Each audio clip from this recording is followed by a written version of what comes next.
everyone, myself Dr. Anil Kumar Dubey. Welcome back to my YouTube channel Chemistry World by Anil Sir.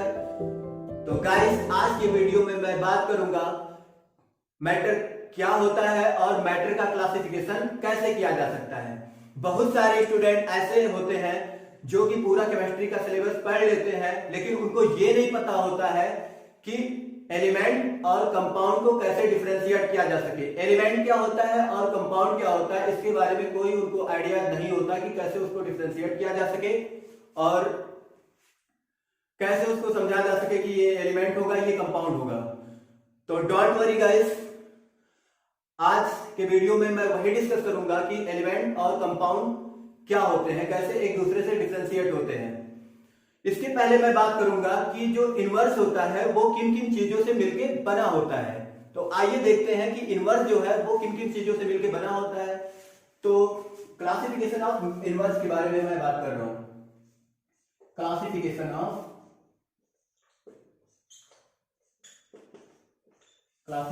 Of inverse. Inverse इसको हिंदी में बोलते हैं ब्रह्मांड।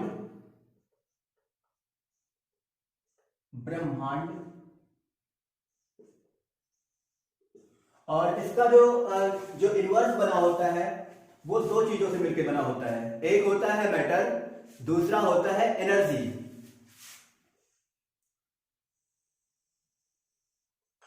Number first है matter and second energy. Energy को हिंदी में बोलते हैं ऊर्जा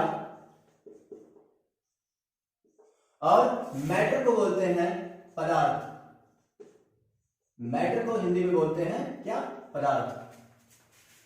ऊर्जा क्या होता है इसके बारे में डिस्कस करते हैं कि ऊर्जा क्या होता है। ऊर्जा जो होता है कार्य करने का जो क्षमता होती है उसी को ऊर्जा कहते हैं।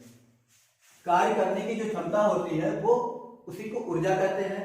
और जो ऊर्जा होता है इसको इंग्लिश में एनर्जी बोलते हैं। वो फिजिक्स में बात करूं तो फिजिक्स में ऊर्जा एक वस्तु का गुण होता है। वस्तु का गुण होता है जिससे एक वस्तु को दूसरे वस्तु से स्थानांतरित किया जा सकता है। ये कोई वस्तु ऊर्जा कोई वस्तु नहीं है, ठीक। देन मैं बात कर रहा हूं मैटर, जो कि इस एनर्जी से उतना ज्यादा केमिस्ट्री में कोई रोल नहीं है, बट मैटर पूरा केमिस्ट्री में रोल जो होता है वो मैटर का ही होता है। तो अब मैं बात कर रहा हूं मैटर क्या होता है और मैटर हम किस किस को कहेंगे कि ये मैटर है। तो आइए मैं सबसे पहले नंबर फर्स्ट मैं बात कर रहा हूं कि ये अगर ये मार्कर है तो क्या ये मैटर है? स्टूडेंट बोलेंगे कि ये सर अनिल सर ये बताइए कि ये मार्कर है, क्या इसको हम मैटर कहेंगे? माय डियर स्टूडेंट, इसको मार्कर को जो है ये इसको मैटर ही कहेंगे। क्यों? क्योंकि दो प्रॉपर्टीज होनी चाहिए किसी भी ऑब्जेक्ट को या किसी भी कोई भी कुछ भी किसी भी ऑब्जेक्ट को मैटर करने के लिए। एक तो उसके पास मास होना चाहिए, जो कि मास इसके पास है, ऑब्जेक्ट मार्कर के पास मास है।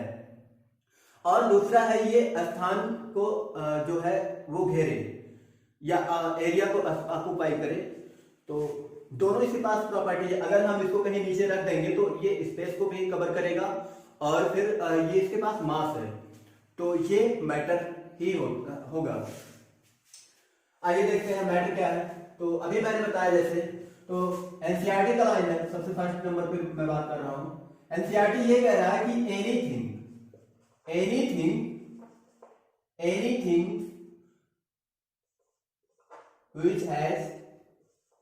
which has mass and occupies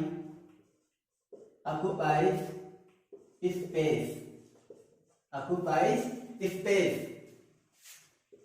is called matter।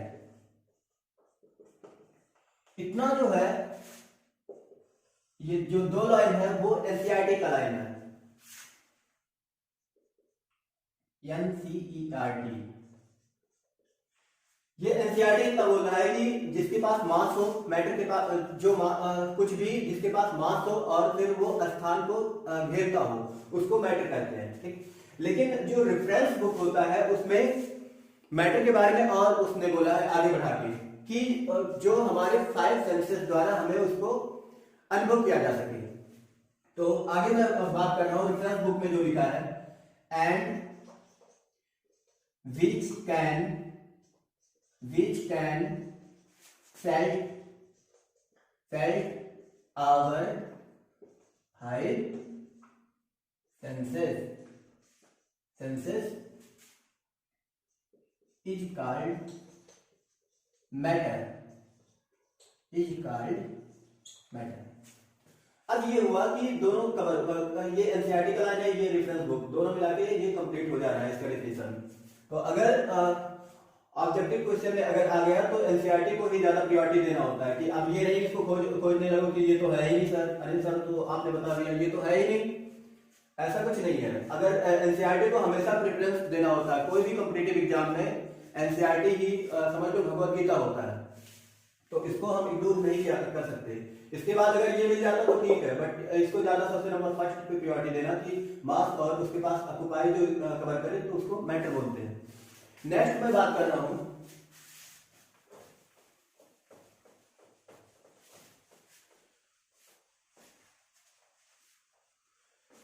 Classification of matter. Classification of matter, classification of matter.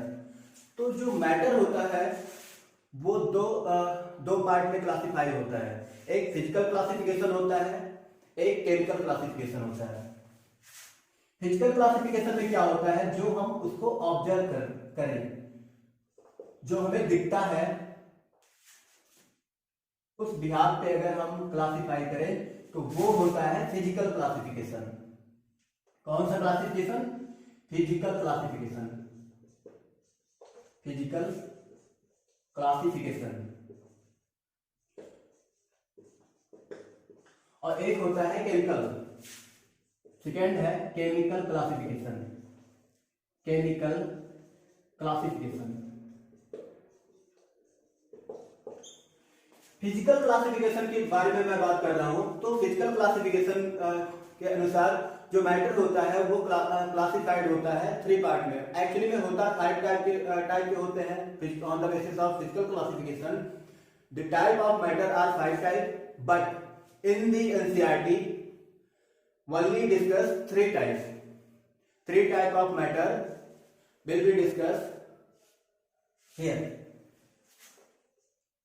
तो जो फिजिकल क्लासिफिकेशन होता है उसके बिहार पे सबसे नंबर फर्स्ट पे होता है वो है सॉलिड, सेकेंड है liquid and third gas. Solid, liquid, gas. अब ये जो है सॉलिड, लिक्विड, गैस, ये एक दूसरे से कैसे डिफरेंशिएट किया जा सके, इसकी प्रॉपर्टी जो होगी वो इसकी प्रॉपर्टी नहीं होगी, जो इसकी प्रॉपर्टी होगी वो इसकी नहीं होगी, कुछ ना कुछ तो डिफरेंसेस होगा ही ना। आइए देखते हैं कि सॉलिड में क्या कौन सी प्रॉपर्टी होती है, लिक्विड में कौन सी होती है और फिर गैस में कौन सी होती है, कंफ्यूज नहीं होना है। तो सॉलिड में जो होता है, सॉलिड का जो होता है, सॉलिड में डिफिनिट शेप होता है और उसका वॉल्यूम जो होता है सॉलिड का वो डिफिनिट ही होता है। तो इसकी जो प्रॉपर्टी होती है सॉलिड की, definite shape, definite volume, definite volume. इसके केस में जो लिक्विड होता है, लिक्विड के केस में क्या होता है, अब ऐसा तो नहीं कि जैसे ये है सॉलिड का वही लिक्विड में जाके उठा के रख दो, ऐसे थोड़ी ना होगा। इसमें जो क्वालिटी होगी, जो प्रॉपर्टी होगी इसमें नहीं होगी, तो कुछ इसमें चेंजिंग होता है। लिक्विड के केस में क्या होता है, वॉल्यूम तो डिफिनिट होता है, लिक्विड के केस में वॉल्यूम डिफिनिट होता है बट जो शेप होता है वो डिफिनिट नहीं होता है। तो इधर मैं बात कर रहा हूं not definite, not definite shape, but definite volume. Volume जो इसका होता है वो डिफिनिट होता है, बट इसका जो शेप होता है वो डिफिनिट नहीं होता। गैस के केस में क्या होता है, ऐसा नहीं कि गैस का जो ये होता है वो गैस में जाके लगा दो चपका दो, ऐसे थोड़ी ना होगा। गैस की भी प्रॉपर्टी अलग होगी ना, ये सॉलिड लिक्विड से गैस की प्रॉपर्टी अलग होगी। तो गैस के केस में क्या होगा, ना तो उसका डिफिनिट शेप होता है, ना ही उसका डिफिनिट वॉल्यूम होता है। तो देन नेक्स्ट मैं बात कर रहा हूं नाइदर डिफिनिट शेप। किस केस में, गैस के केस में, नॉन डिफिनिट वॉल्यूम। तो गैस के केस में ना तो डिफिनिट शेप होता है गैस का और ना ही डिफिनिट उसका वॉल्यूम होता है। लिक्विड के केस में होता है, डिफिनिट शेप तो नहीं होता बट वॉल्यूम डिफिनिट होता है। सॉलिड के केस में दोनों डिफिनिट होता है, शेप भी और फिर वॉल्यूम भी। नेक्स्ट मैं बात कर रहा हूं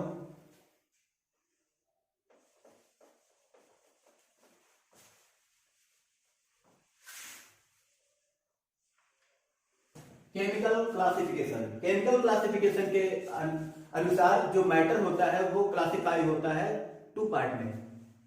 सबसे नंबर फर्स्ट है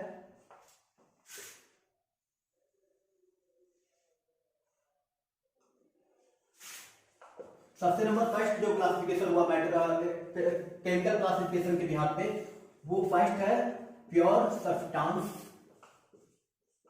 एंड सेकेंड जो है वो है मिक्सचर। मिक्सचर को हिंदी में बोलते हैं मिश्रण। मिक्सचर को हिंदी में क्या बोलते हैं, मिश्रण।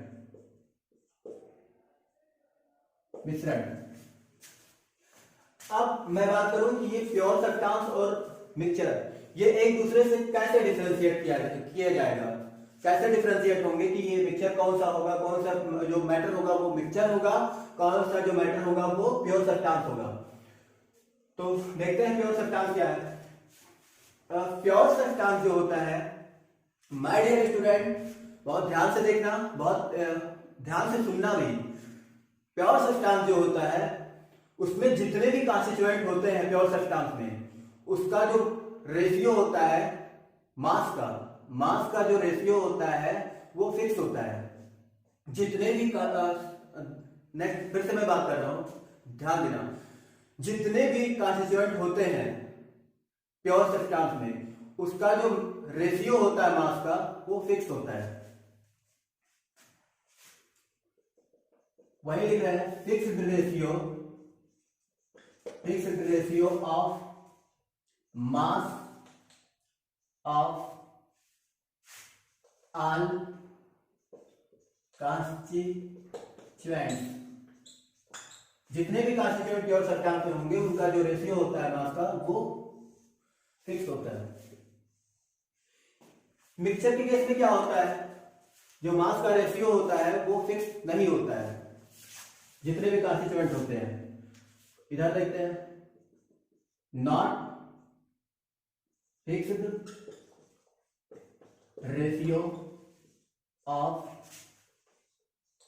Mass of all constituents. तो इस केस में क्या होता है, मिक्सचर के केस में जितने भी कॉन्स्टिट्यूएंट होंगे उनका जो मास का रेशियो होता है वो फिक्स नहीं होता है। हाँ, एक इंपॉर्टेंट पॉइंट और मैं बता रहा हूं जो कि बहुत इंपॉर्टेंट है, बहुत ध्यान से सुनना। ये जो मिक्सचर है वो प्योर सब्सटेंस में कन्वर्ट हो सकता है। ये मिक्सचर प्योर सब्सटेंस में कन्वर्ट हो सकता है किस बेसिस पे, अगर फिजिकल मेथड अगर अप्लाई किया जाए। If physical method are apply then mixture are converted into pure substance. तो मिक्सचर जो होता है वो कन्वर्टेबल होता है प्योर सब्सटेंस में, किसके द्वारा, फिजिकल मेथड से। बाय फिजिकल मेथड, इधर लिख देते हैं बाई। ये तो समझ में आ गया होगा। अब जो प्योर सब्सटेंस होता है वो फर्दर क्लासिफाइड होता है टू पार्ट में, एक होता है एलिमेंट एंड सेकेंड जो है वो होता है कंपाउंड। बेटा जो अभी वीडियो में मैंने सबसे फर्स्ट नंबर पे बात किया था इंट्रोडक्शन में, वो वही है कि बहुत सारे स्टूडेंट जो होते हैं वो पढ़ लेते हैं कि केमिस्ट्री क्या है, पूरा सिलेबस पढ़ लेते हैं केमिस्ट्री का, खासकर बोर्ड जो 11-12 वाले होते हैं, लेकिन उनको बेसिक नहीं पता होता कि एलिमेंट किसको कहेंगे और कंपाउंड किसको कहेंगे, कैसे डिफरेंशिएट किया जाएगा। तो ये बहुत इंपॉर्टेंट पॉइंट होता है। अगर छोटी है तो बहुत ज्यादा छोटी ही चीज, लेकिन अगर नहीं समझ में आता तो आगे चल के बहुत प्रॉब्लम क्रिएट कर देता है। तो देखते हैं एलिमेंट क्या होता है।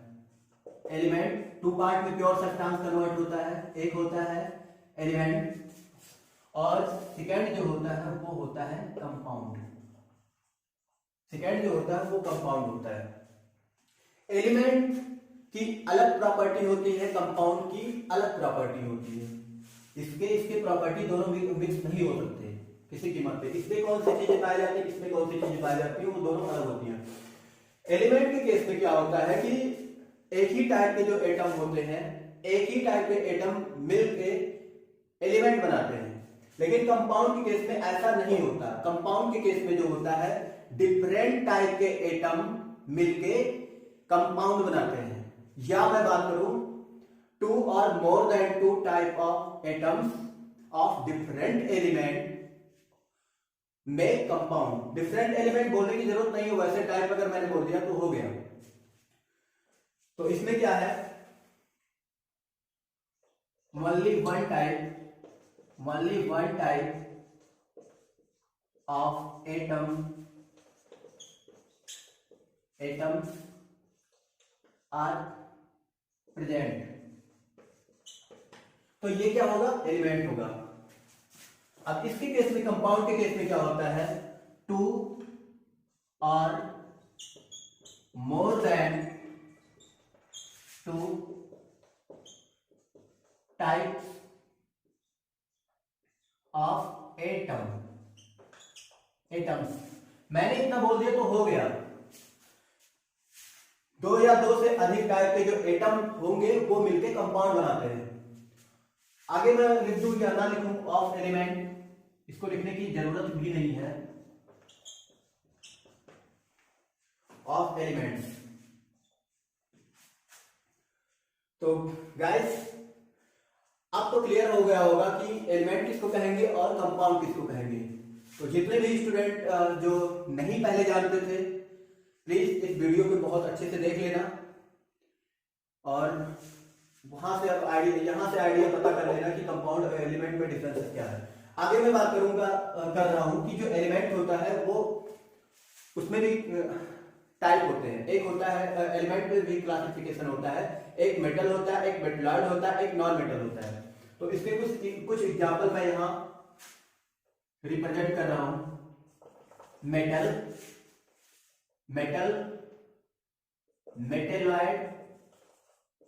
Metalloid and non metal. ठीक, इसके एग्जांपल देखो क्या है। मेटल का जो एग्जांपल है zinc, copper, mercury etcetera. Non metalloid case में क्या होता है, boron, silicon etcetera. Non metal जो होता है वो होता है क्लोरीन, ब्रोमीन और डाइडस और सारी बहुत ज्यादा। और नॉन मेटल के केस में नाइट्रोजन भी हो गया, नाइट्रोजन, कार्बन, ऑक्सीजन, ये सब नॉन मेटल है। N2 इसको लिखना पड़ेगा क्योंकि जो नेचर में पाए जाते हैं तो वो एटम के फॉर्म में नाइट्रोजन नहीं पाया जाता, ऑक्सीजन और नाइट्रोजन मॉलिक्यूल के फॉर्म में पाया जाता है। कंपाउंड जो होता है, कंपाउंड भी दो टाइप के होते हैं, यहां तक ही सीमित नहीं है। कंपाउंड टू टाइप में क्लासिफिकेशन हुआ है इसका। जो कि बहुत ब्रॉड कैटेगरी में हुआ है। एक होता है इनऑर्गेनिक कंपाउंड एंड सेकेंड जो होता है ऑर्गेनिक कंपाउंड। सबसे फर्स्ट नंबर पे है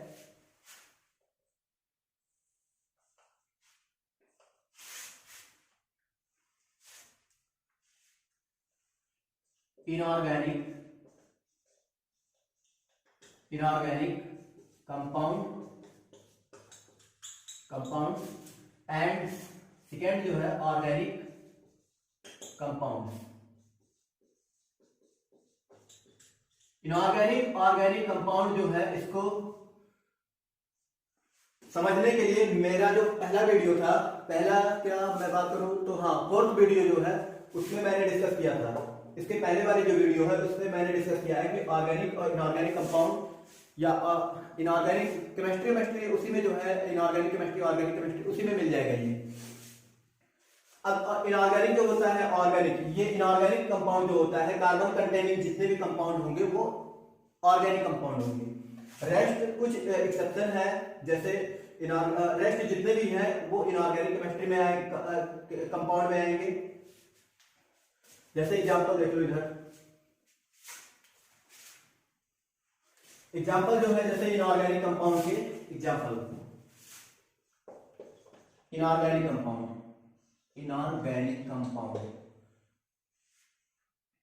तो उसकी एग्जांपल जो है, एग्जांपल तो बहुत है बेटा, बहुत ध्यान से देखना, बहुत इंपॉर्टेंट है एग्जांपल।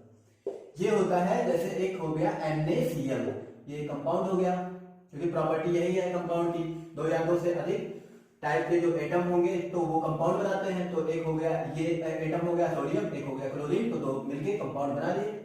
अगर हम हाँ, और फिर सेकेंड है NaHCO3, इसको बोलते हैं सोडियम बाइकार्बोनेट, इसको बोलते हैं सोडियम क्लोराइड।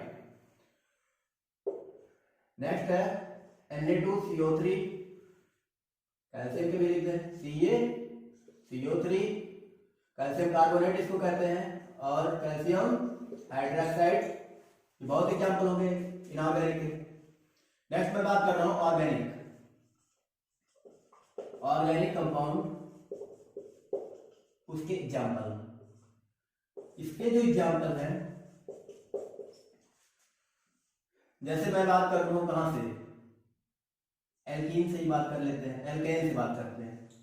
एल्केन का जो फार्मूला होता है CnH2n+2। एल्केन जो होगा कार्बन और हाइड्रोजन से मिलके एल्केन बनता है, तो इसका CH4 ये हो गया मीथेन, और C2H6 ये हो गया इथेन। नेक्स्ट मैं बात कर रहा हूं जैसे एल्केन हो गया, एल्कीन और एल्काइन, बहुत एग्जाम्पल है इसके बारे में। ये हो गया एसिटिक एसिड CH3COOH, ये तो बस वैसे है, मैंने बता दिया कि इनऑर्गेनिक ऑर्गेनिक, बहुत एग्जाम्पल है, ज्यादा मैं नहीं इसको बताना चाहता, बस यही बताना चाहता था होता क्या है। आगे इसके बारे में और जानने के लिए मैं नेक्स्ट वीडियो में मैं बता दूंगा जब और पढ़ाएंगे, कि कोई डोंट वरी गाइस, इसको मैं बहुत अच्छे से समझा दूंगा। ये बहुत ज्यादा, ये तो बहुत बेसिक है। ऑर्गेनिक केमिस्ट्री जब पढ़ाएंगे तो ये ऑर्गेनिक वाला टॉपिक कवर हो जाएगा, और इनऑर्गेनिक उसमें कंपाउंड के बारे में तो पता चल जाएगा, बहुत कोई टफ नहीं है। नेक्स्ट मैं बात कर रहा हूं मिक्सचर। मिक्सचर किसको कहेंगे, इसको मिटा दे, कुछ स्टूडेंट इसको नोट ही नहीं कर पाए होंगे, तो कहेंगे कि सर आपने तो मिटा ही दिया। हालांकि बेटा मैंने पहले भी मिटाया है काफी चीजें, चलो कोई ना, नहीं मिटाते अभी, देख लो। मिक्सचर जो होता है वो क्लासिफाई होता है 2 पार्ट में। मिक्सचर जो है वो 2 पार्ट में क्लासिफाई होता है। एक होता है होमोजीनियस, एक होता है होमोजीनियस,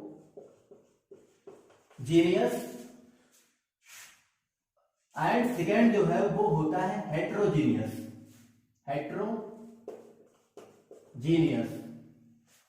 अब ये होमोजीनियस मिक्सचर क्या होता है और हेट्रोजीनियस मिक्सचर क्या होता है, इसके बारे में हम बात करते हैं।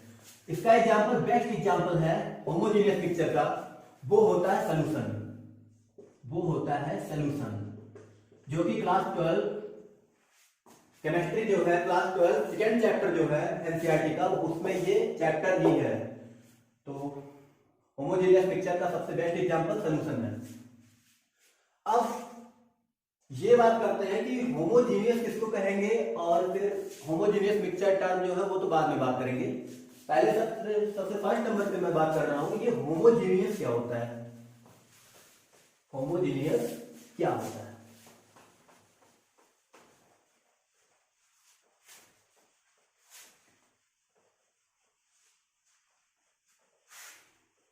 दिख रहा है सभी को?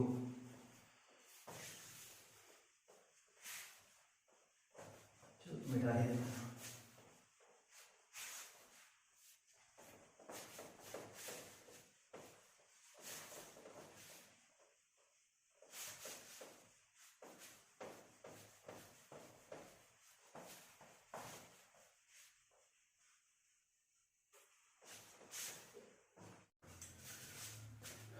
तो बेटा मैं बात कर रहा हूं, ये होमोजेनियस मिक्सचर किसको कहेंगे।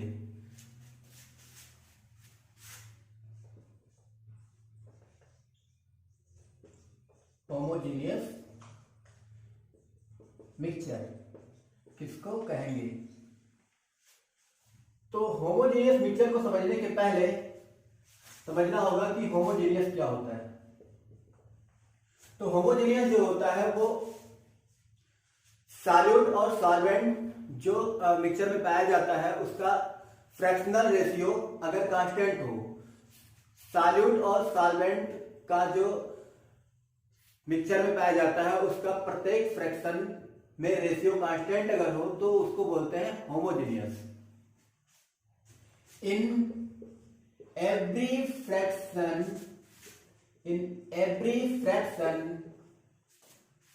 null ratio of solute and solvent are constant are called homogeneous।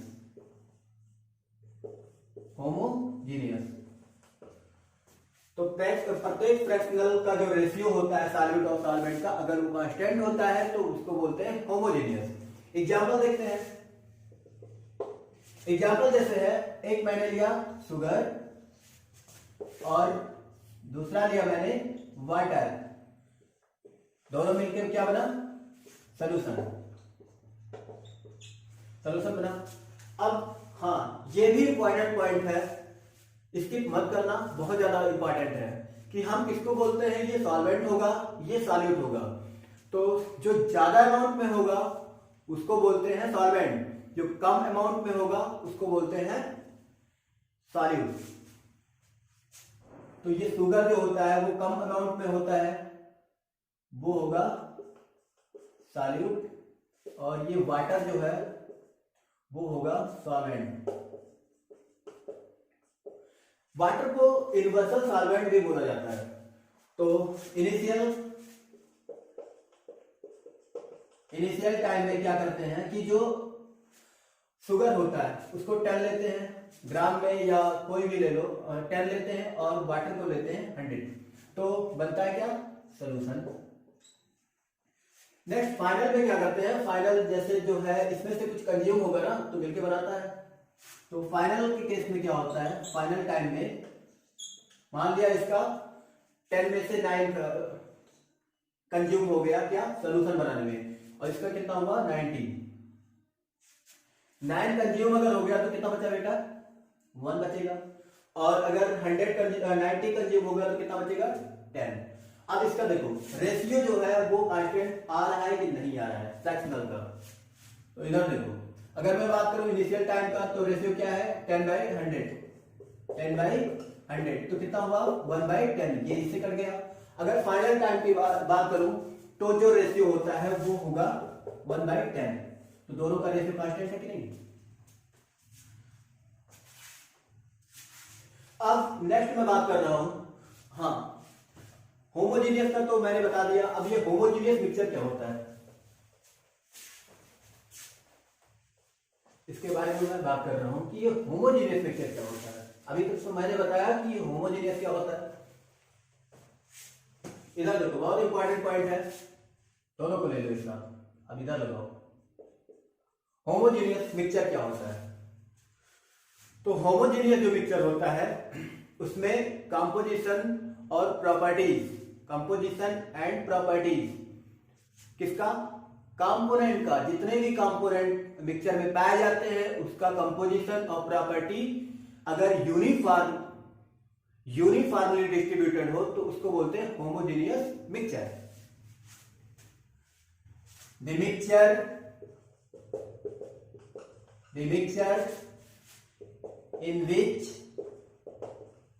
in which composition and properties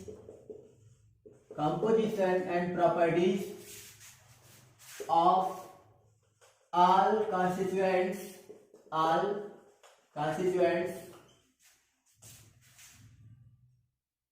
are uniform throughout the mixture। तो इसको बोलते हैं होमोजेनियस मिक्सचर। होमोजेनियस मिक्सचर का सबसे बेस्ट एग्जांपल है सॉल्यूशन, जो कि क्लास 12 का सेकंड चैप्टर है। और बहुत इंपॉर्टेंट क्या है, बहुत इंपॉर्टेंट क्या है, चैप्टर भी है, सॉल्यूशन चैप्टर। एग्जांपल देख लो, सॉल्यूशन तो हो गया मैंने बताया। चलो देखते हैं कि होमोजेनियस मिक्सचर होगा कि हेटेरोजेनियस। नंबर 5 एग्जांपल जो है, मैंने क्या लिया, एक वाटर लिया और फिर सेकंड लिया क्या, अल्कोहल लिया और वाटर लिया, ले लिया भाई। इधर से क्या मिलाया, ग्लास लिया, इधर से मिलाया पानी, इधर से क्या मिलाया बेटा, मिलाया इधर से अल्कोहल दारू मिला दिया। अब क्या बना, दोनों मिक्स होके ज्यादा दारू बन गया, दोनों मिक्स होके क्या हो गया, ज्यादा दारू बन गया। तो ये जो है ये यूनिफॉर्मली डिस्ट्रीब्यूटेड होते हैं, कंपोजिशन प्रॉपर्टी जो होती है वो यूनिफॉर्मली डिस्ट्रीब्यूटेड होता है। इसको मिक्स करो, दोनों की अगर प्रॉपर्टीज मैं यहाँ बात करूँ सबसे फर्स्ट नंबर पे, यहाँ से मैं निकाल के बात करूँ सेकंड नंबर पे, तो दोनों की जो प्रॉपर्टीज होगी वो सेम ही आएगा।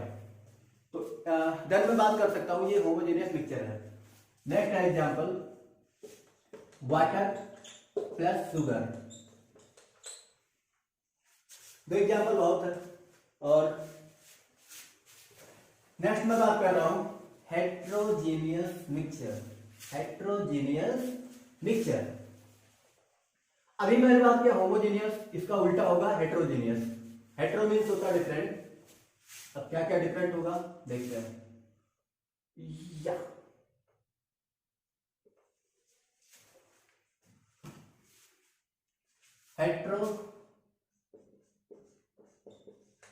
हेट्रो मिला लेना अपने हिसाब से। हेट्रोजेनियस मिक्सचर, अब इसके केस में क्या होता है, हेट्रोजेनियस जो मिक्सचर होता है, हेट्रोजेनियस मिक्सचर के केस में क्या होता है कि जो कंपोजिशन होता है और प्रॉपर्टी किसकी, जितने भी कॉन्स्टिट्यूएंट होते हैं मिक्सचर में, वो यूनिफॉर्मली डिस्ट्रीब्यूटेड नहीं होते हैं। In the mixture composition and properties of all constituents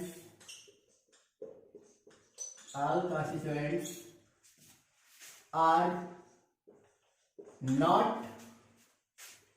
uniform ये बहुत इंपॉर्टेंट पॉइंट है, not uniform through out mixture, through out क्या मिक्सचर। एग्जाम्पल देखो क्या क्या है। नंबर फर्स्ट मैं एग्जाम्पल की बात कर रहा हूं, ये होगा एक वाटर मैंने लिया, और दूसरा क्या लिया बेटा, दूसरा क्या लिया, क्या ले ले बताओ।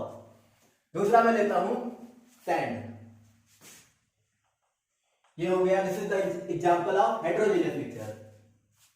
देखो इधर से क्या लिया बेटा, इधर से लिया मैंने पानी, इधर से क्या लिया मैंने सैंडो, इधर से सैंड ले लिया, दोनों को मिक्स किया।